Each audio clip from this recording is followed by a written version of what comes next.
Hello everyone, I'm Cobbler again, a two-man who cannot move. Recently, the new visa policy barring foreign students who only take online courses from staying in the US had caught many international students off guard.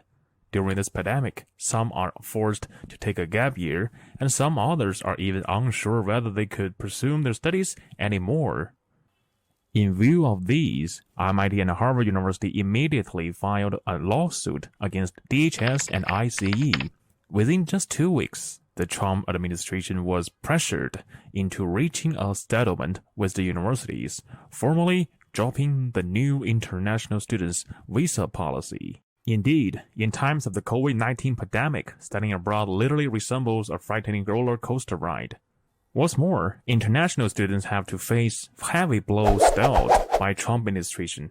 It seems that there's no light at the end of the tunnel, which brings us to this question: how can we survive this turbulence?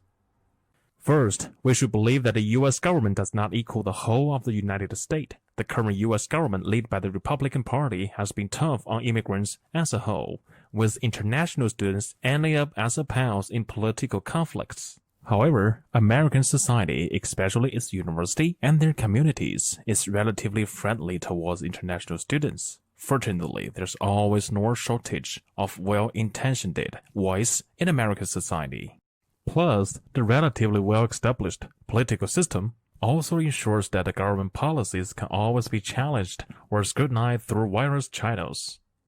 More than 200 colleges and universities have backed this legal challenge by MIT and Harvard against the new visa policy to protect the rights and interests of international students. Second, this kind of antagonistic policy towards international students cannot last long. For one thing, American universities are in desperate need of international students. It is said that in some departments of some universities, 9 out of 10 teaching assistants are international students. Without international students, many schools might close their doors.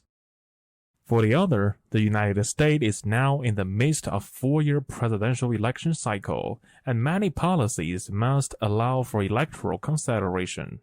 However, when the election is over by the end of November, there's a room for return to rationality in relevant policies, be it Trump getting re-elected or Biden winning the presidency. After all, the issue of international students barely tops the list of concerns in current American society, besides with various troubles, and politicians are unlikely to continue to find fault with international students.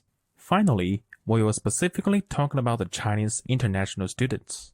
Undoubtedly, it will be more difficult for Chinese students to study and stay in the United States, amid the ongoing tension between China and the US.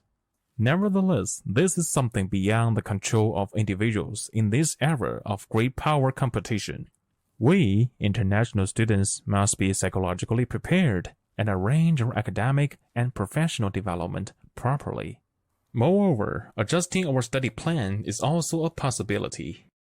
After all, we might as well go to Cambridge in England, even though Cambridge in Boston is taken out of equation.